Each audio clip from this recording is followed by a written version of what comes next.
Why do decorators on makeover shows take down all the family photos, anything with words, and everything religious? The answer is different than you think. I'm Doug Walker, and this is Roominess. If you have questions or thoughts you'd like to share about signs and symbols in decor, leave me a comment below. And to get more bite-sized interior decor advice from my channel, hit the subscribe button. I'm treading on dangerous ground today because it's a big elephant in the room that we need to talk about. If you want to up your interior decor game, you need to know what decorators are thinking about signs, symbols, and family photos, and what kind of pitfalls you need to avoid using them. Decorators don't take away all of our photos, words, and symbols because they want to homogenize our homes, or because media moguls are trying to push an agenda on us, or even because they don't want to talk about religion and politics. The real reason that decorators take away signs, symbols, and photos has to do with storytelling. Wait, what?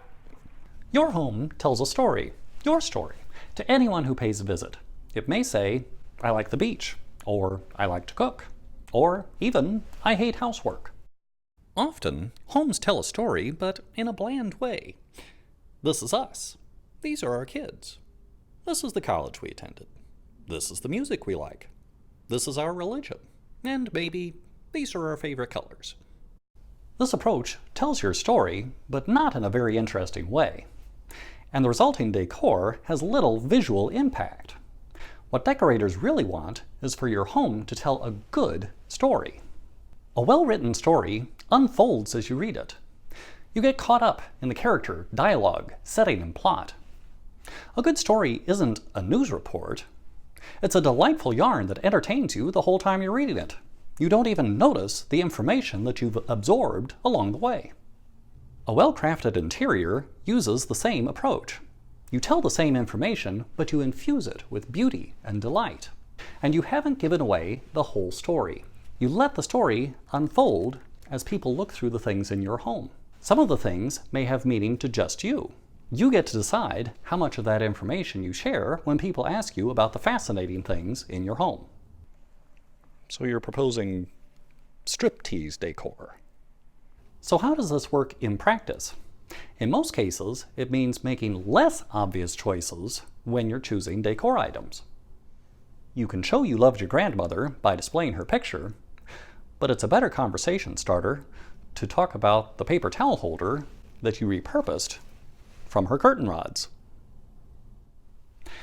Your engagement photo at a New England fishing village is cute, but what if you went back to that village 5 years later and had a dining table made by the woodworker who furnished the restaurant where you got engaged?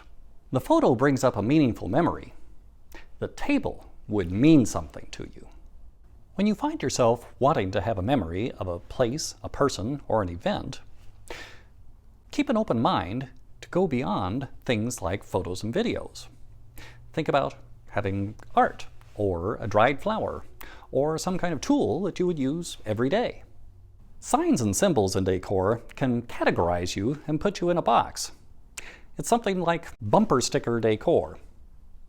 And just like it's hard to decipher the back end of a 1986 Caravan, it's hard to decipher signs and symbols and understand the personality of the person who lives there.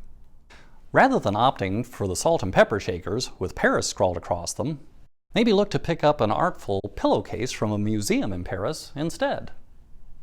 Instead of hanging a sign that says peace, create that impression more powerfully with a peaceful and serene interior.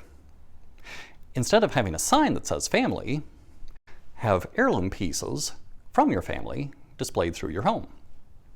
When dealing with religion, the challenge is to present something about yourself without imposing a belief system on anyone who comes to visit your home. One way to soften a religious symbol is to mix it with your particular heritage. A Celtic cross or a Jerusalem cross gives a cross added meaning about you, your tastes, or family history. Religious symbols in unique or unexpected art styles can accomplish the same thing. An artistically rendered symbol is less of a thou shalt and more of an open invitation for discussion. In short, Decorators would prefer that you infuse your entire home with your interests and aesthetic, rather than filling your house with IKEA generics and consigning your personality to the less inspiring boxes of photos and symbology. If you know just one person who should see this video, hit the share button and send it to them. If you'd like to up your interiors game, hit the subscribe button. You can get on my email list at RoominessTV.com. Thanks for watching.